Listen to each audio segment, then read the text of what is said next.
Albert Camus said, "Freedom is nothing but a chance to be better." 6 months ago, Johan and I got our chance to travel for a year with no fixed plans. Johan, who's from a small village in Sweden, wanted to see India and shoot time lapses. I wanted to seek out interesting stories, people and experiences.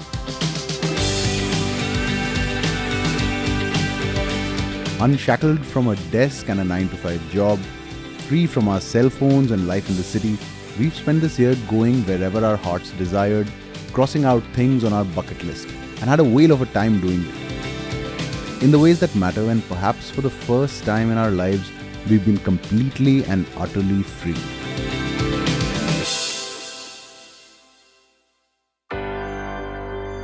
Freedom is also a choice. I, for one, didn't think I had one. That I had to live out the life that was chosen for me. Even though Mirage and I are only halfway through our travels, one thing is clear. You always have a choice. And choosing not to exercise it is a choice as well. On the road, we've met people who have made choices. Brave choices. To change careers, change cities and lifestyles. Only to be true to themselves and do what they feel brings meaning to their lives. Looking back at our experiences and the exceptional people we've met, one thing is clear. The pursuit of real freedom needs real courage.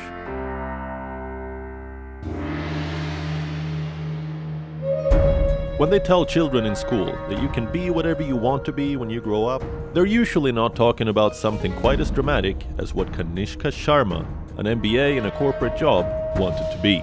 A Shaolin fighter.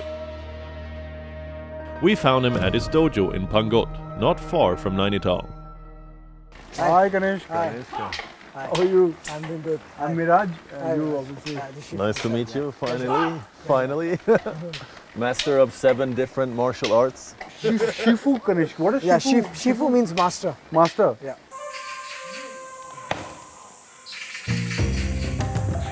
It took a heart-to-heart with his ailing father, who exhorted him to follow his dream, that led Kanishka, who spoke no Mandarin and had little money, to the Shaolin Temple in Henan, China.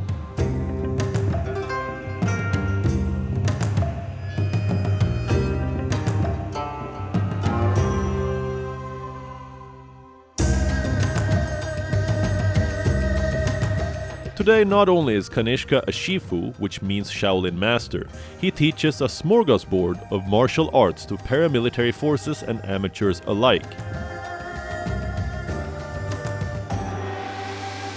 What made you decide for this area, like for Kumaon? It's a no-brainer. Well, I mean, yeah, when you see the air up there, I mean, Yeah, I never compared wanted to next to the road. Yeah. You didn't want it, obviously. I didn't want it next to the road. B, when I had gone to Shaolin for the first time, I had to walk a lot. Yeah. And it made me realize sort of that, you know, when you walk to something, when it's not easily accessible, you value that thing. You know? I didn't want people to come open the door of the car. Hey, that's the place I want to go. Yeah. I want them to walk all the way up and realize that they are going and welcome to hell. No, seriously. There's a lot of martial arts happening here. What all is going on here? That's Wing Chun. Wing Chun is Wing Chun. Wing Chun. Wing Chun. Yeah. That's that one. That's Wing Chun with the dummy. That's Shaolin. Shaolin is a gentleman who looks like Shaolin. Yeah. And they're doing Kali right now with the sticks. Kali. That's the Filipino one. That's the Filipino one. Yeah. Okay. Basically, it deals with blades, knife, and sticks. And the guy with the, thankfully, the practice sword. Is that what you call it? It's called Dao.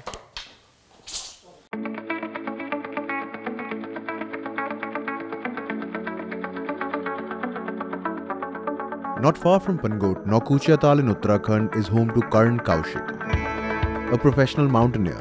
Once upon a time, Karn was a journalist living in Delhi, battling deadlines and chasing down stories. Now, he climbs mountains for a living. So this walk is part of my training schedule, yeah? You do this every day? Conditioning in here. Wow, Argos, loser. It's one or the other, right? I mean, don't you miss some aspects of city life? I mean, I certainly do. I know. I definitely miss it's a lot lonelier here. I can imagine. But the trade-off is that I get to have a much deeper interaction with the environment. Yeah? I know where my water is coming from, I know where my food is coming from.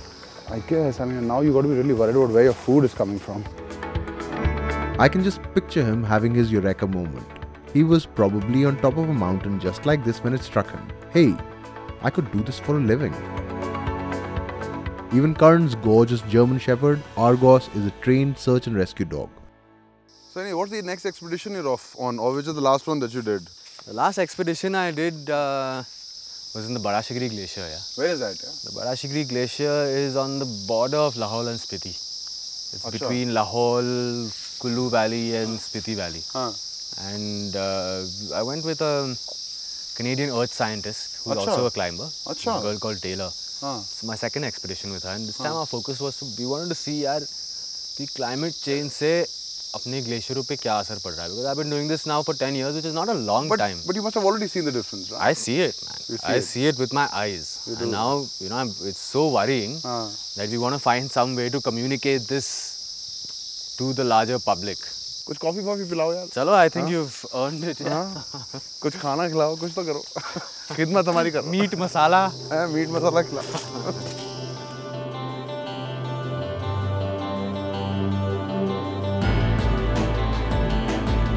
What does it take to change your life? For Abhijeet Singh, an engineer and an MBA, it took a trek in the Himalayas to realize that what he really wanted to do was climb mountains.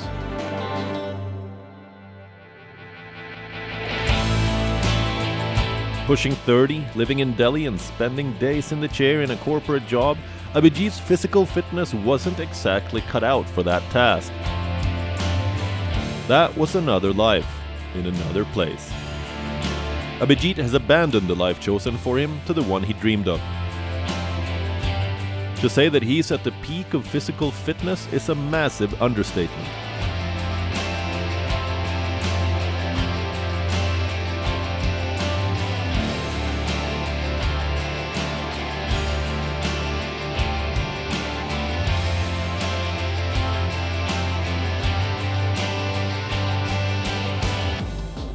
Today, Abhijeet lives in an old house on a remote hillside in Manali, alone except for his dogs. His Spartan living space is in stark contrast to the life in the city. Most of the space is taken by mountaineering equipment, carabiners, shoes, pickaxes, ropes, and the like. We've seen your moves on Insta. Maybe you can tell us to do some moves and we can try and do them. How about that? Yeah, sure. So only on one condition, that whatever I do, you'll also have to do. We'll try. Well, the condition that you understand we're on television, so you don't make us look very bad. We should fail, but we should be able to gracefully fail. If you get onto your hand and start walking around this place, then we won't be able to do that at all. No, then we have an option. We'll shoot everything in slow-mo. So even you can look good that way.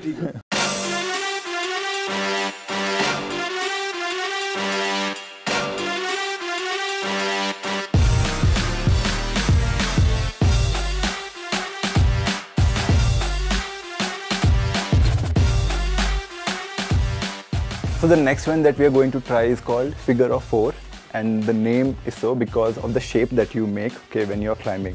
Basically it is used while climbing an overhang or climbing a ceiling, because your weight is actually not on your feet, so you have to use a lot of upper body strength and core, and basically like forearms and shoulders and a lot of core.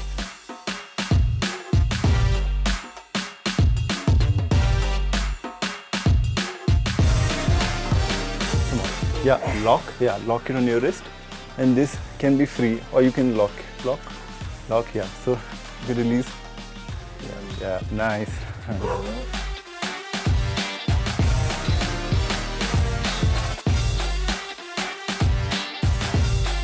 Thank you very much. It was lovely meeting you.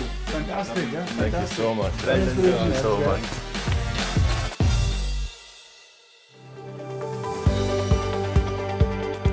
I've been to Kasar Devi many times in the past, and I have felt this mysterious pull that it's known to exert on people. I'm hardly the first to feel this way.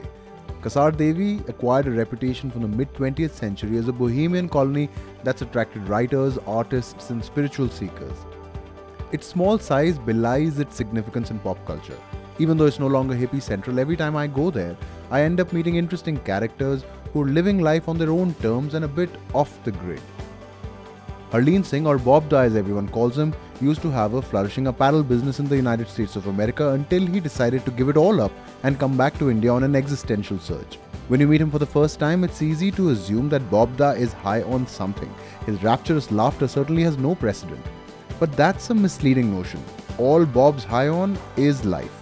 And he's generous enough to share it with people like us who land up unannounced at his doorstep. Why Kasar? Because I was living in an absolutely beautiful place in California, in the States, and it's on the Pacific Ocean, on the Monterey Bay, which is one of the most amazing wildlife-friendly, marine wildlife-friendly places on the planet. And it had the fjords like the Scandinavian countries and the Pacific Ocean like the Hawaiians. And I just had a business that was flourishing, and the people around me really took me into the community as a person, and really gave me enough confidence to flourish inside also, and to be really happy to be comfortable in my own skin, really, just to put it simply. And do you find the same thing here? Yeah, then after that I was roaming around and trying to find similar kind of beauty somewhere, and this is where I found it. Oh, okay. Well, Kasar is pretty, but I've always been fascinated by Kasar because of all the references to, you know, I read Ginsberg, the Beat Poets, I love John Steinbeck, and all of these guys have a Kasar connection. The Beatles connection I've heard of, I don't know if it's really sort of, I don't know how true it is. I'm sure it is to some degree. Even Dylan apparently was around at some point. They just felt inspired, and so they stayed here, and they did what was good for them in their line. If they were writers, they wrote. If they were singers, they searched and sung songs.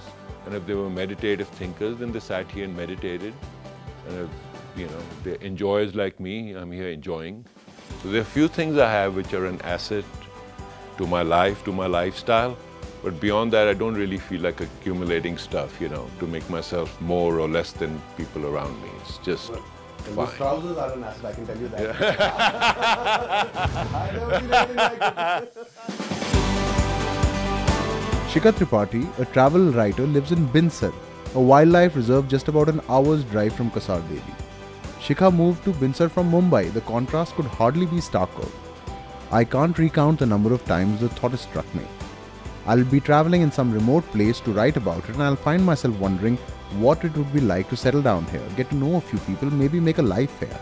But it's never gone beyond being a hypothetical possibility. Here was someone who'd made that move, and I couldn't wait to see what her life was like. How did it work? Initially, because I was in Bombay for 7 years. Right, that's what I was wondering. So when I moved here, it was a bit of a challenge. I can imagine. From a city like Bombay, moving to a place that has no electricity. Polar opposite of having a city like Bombay. Yeah, can you imagine Bombay to here? Jeez. Right. Yeah. What was that Kumaoni saying you were talking about? Oh, you need to die to see paradise. Yeah, so that was one of, like, my internet death was the biggest change that like I had to deal with. From 22 million people to 22 people. Literally, yeah. It's got a lot, like, the way you live definitely affects the way you write, because it's a creative process and it's a sum of what you're experiencing all the time. Absolutely. So one of the things is that when I came here, the thing that I needed the most was the internet. Right. And I used to actually make a trip to Almora to send my emails and then come back here. But also a lot of it was a learning process, because I realized that there are a lot of things that you think you need to live. But when you're actually thrown in that situation, there are alternate ways of living. And just being here taught me a lot of that how to maximize sunlight, how to move with nature, basically. You know, you move, your whole body moves with the clock of nature, so you rise early, you find go to bed you start early. Waking up really early then. Right, and so it's not impossible. You know, you can get things done, you can do everything.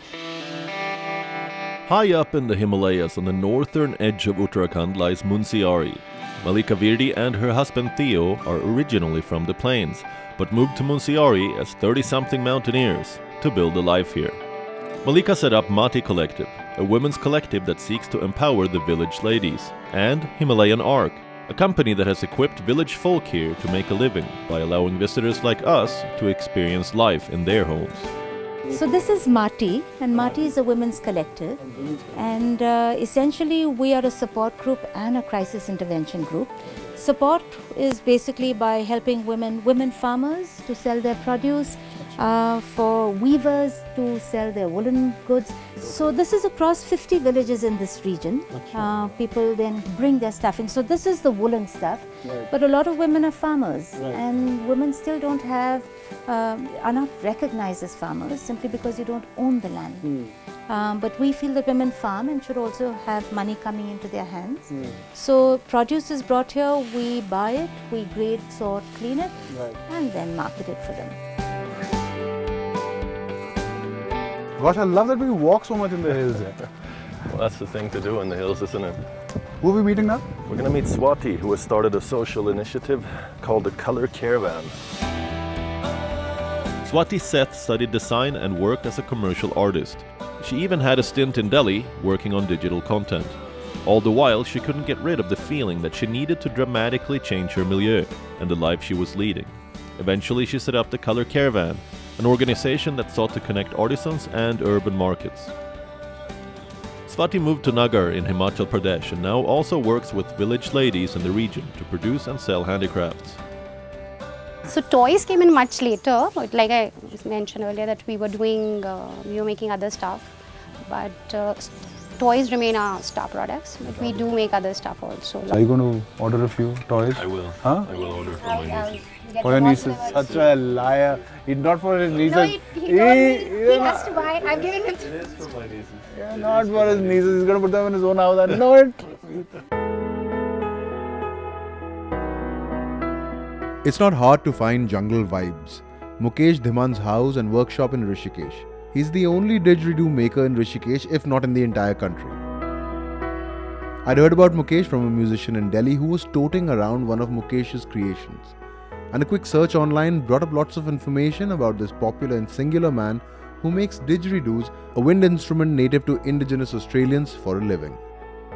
A chance encounter with an Australian 3 decades back who taught him how to make didgeridoos changed Mukesh's life.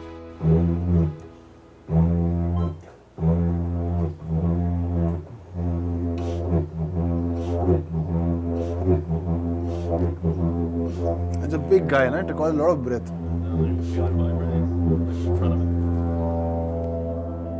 Talking to him, you get the sense that, like a number of creative people, Mukesh is divorced from commerce. He often sells the instruments he makes for paltry sums depending on the customer's ability to pay. He derives more pride from the fact that his instruments are played all over the world rather than the money he's made. The recognition that has come his way has helped when he needed a hand to buy land and build a studio in the hills. People from all over the world pitched in, and he bought this small piece of paradise high up in the hills looking over the river he loves so much. Here the wind still blows and chimes with the natural rhythms he says he needs to make music and didgeridoos. I thought my own story, going from a small town life in Sweden to working as a travel show anchor in India, is a heck of a tale. But I'm not the only one. We've met at least half a dozen foreigners in India who've had, for lack of a better phrase, equally interesting twists of fate. Just goes to show that if you make up your mind, then changing your life is just a question of following through. Talissa Patterson is Australian and came to India in 2014 to learn yoga. She was here when I came to Rishikesh to study Tantra and Yoga a few years back, and we took a trip to Gangotri together. I'm studying a Master's of Yogic Science. Really? Yeah. A Master of Yogic Science? Yeah, so at a real university with amazing teachers. But you're also taking up Hindi then, because you're taking classes every day in Hindi. Thora Hindi. Thora Hindi. Just a little.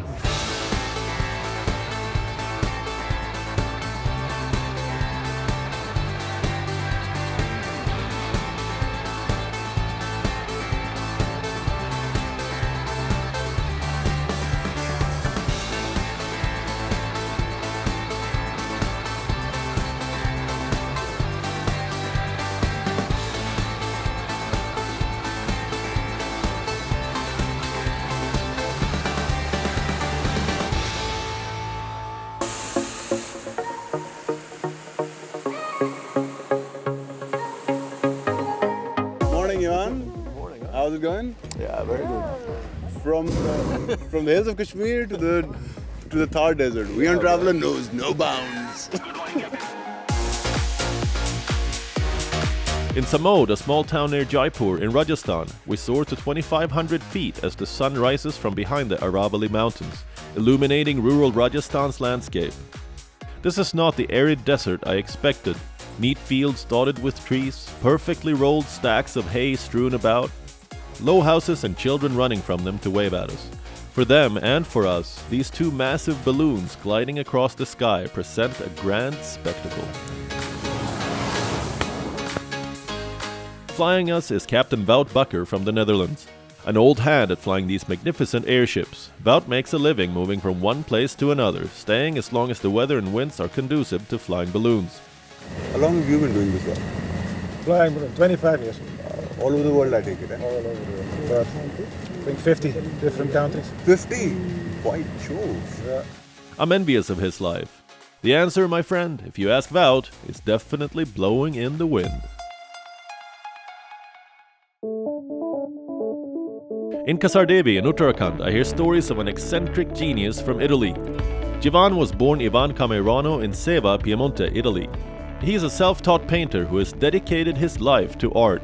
He moved from Italy to India and set up a studio in Kasardevi, where he married and started a family.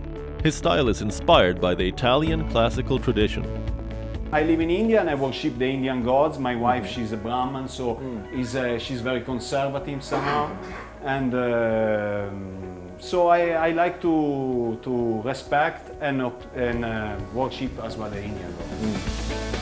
In Uttarakhand's Lake District, just as you cross Bhimtal on the way to Bowali, you'll come across iHeart Cafe. You can't miss it. A gorgeous brick and wood structure that looks like it's been transplanted from the Alps. It's run by an American couple, Tim and Liz Sebastian. Tim and Liz grew up in a small town called Helena in the state of Montana in the United States. They got married in 2003. Young and idealistic, they came to India in 2005 with the intent of doing something good before settling for a career back home in Montana. Little did they know that they would grow to call Bhimtal their home. They've been in India for 15 years now. They started iHeart Cafe 6 years ago. Brewing a perfect cuppa, working with a wonderful team, and meeting a diverse bunch of customers, such as us, are some of the perks that their business offers.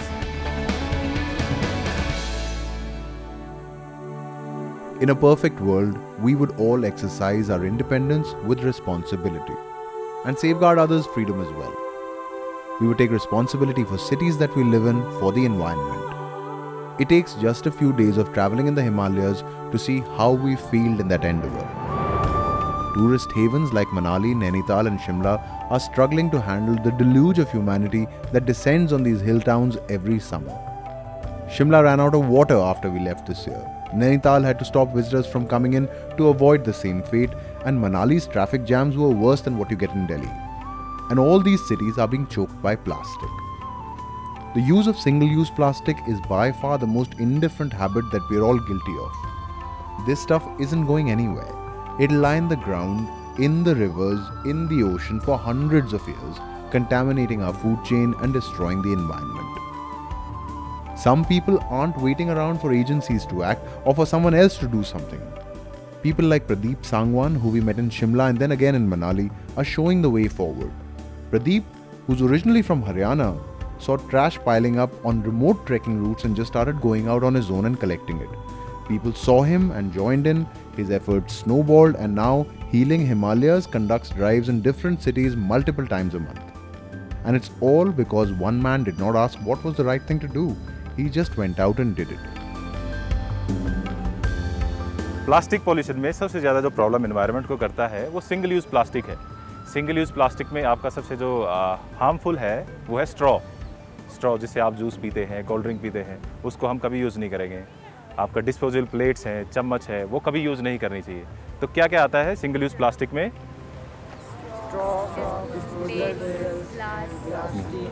And plastic bottle. Pradeep moved to Manali from Haryana. Soft-spoken to a fault, he defies the stereotype. Meeting people like him has affected us in subliminal ways that we don't completely understand just as yet. Forced to confront preconceived notions about people and places, we've been freed from prejudices that we didn't even know we had.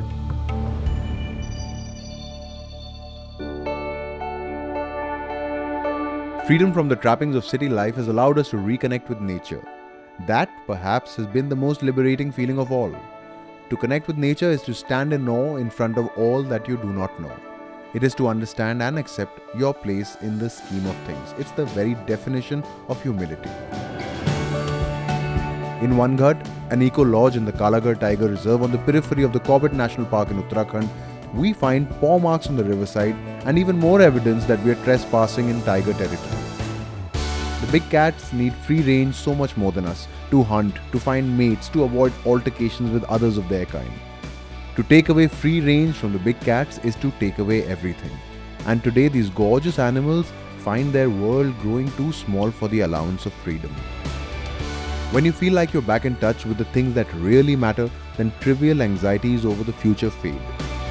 Rooted to the here and now, you're free to be truly alive.